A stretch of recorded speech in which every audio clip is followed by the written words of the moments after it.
pessoal, para quem não sabe, a primeira coisa que eu fiz na igreja, da primeira forma que eu servi na igreja de forma assim útil, foi tocando, né?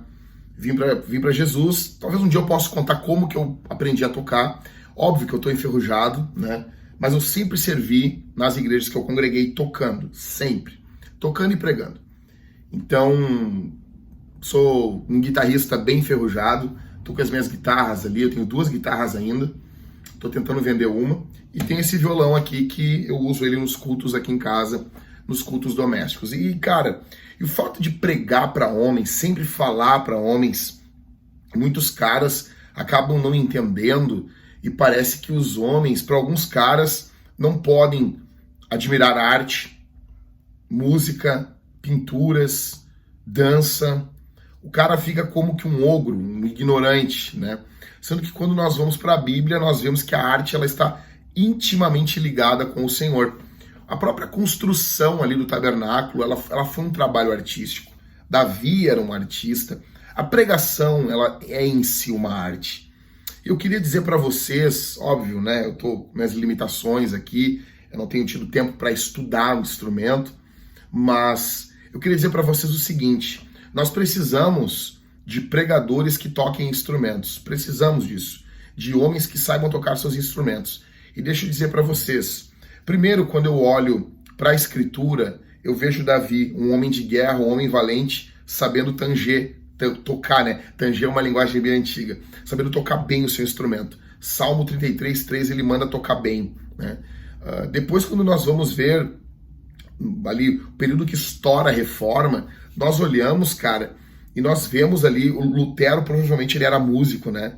Ele, Catarina, a sua esposa, ele compôs vários hinos. O que seria dos nossas igrejas sem hinários, né? E por que nós temos hinários? Tu pega a harpa cristã, cantor cristão, é que a maioria dos pregadores, dos missionários, por assim dizer, eles tinham que ser músicos, porque eles estavam abrindo seus trabalhos. Aqui o Rio Grande do Sul foi varrido pela Assembleia de Deus. Os suecos, quando chegaram aqui, eles aprenderam a tocar gaita, né? A nossa gaita gaúcha aqui. Eles estavam muito contextualizados, tanto que a igreja, a Assembleia de Deus aqui era chamada de Igreja da Gaita.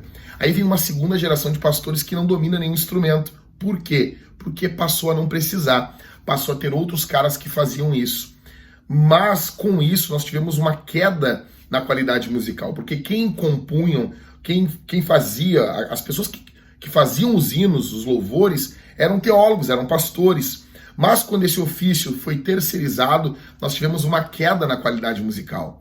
Uma das razões porque as canções gospel ou as canções cristãs modernas, elas são tão rasas, não todas, óbvio, mas a maioria é tão rasa de letra, é porque os instrumentos não estão nas mãos dos pastores. Então os hinários ali eram todos, a maioria, óbvio, né? Pastores, missionários, plantadores de igreja.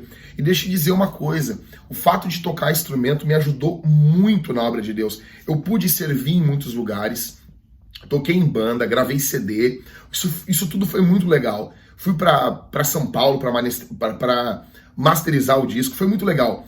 Mas eu me lembro de servir nas reuniões das irmãs, quando não tinha ninguém para tocar, levava meu violãozinho, servi na EBD, enfim, cara, eu fui muito útil e hoje, se precisar começar uma igreja do zero, cara, nós começamos, uma das razões é que eu não dependo de um músico.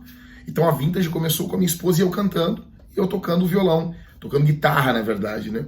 Então sempre eu conseguia um músico, um baixista, um batera, e nós tínhamos uma banda, um power trio para tocar ali.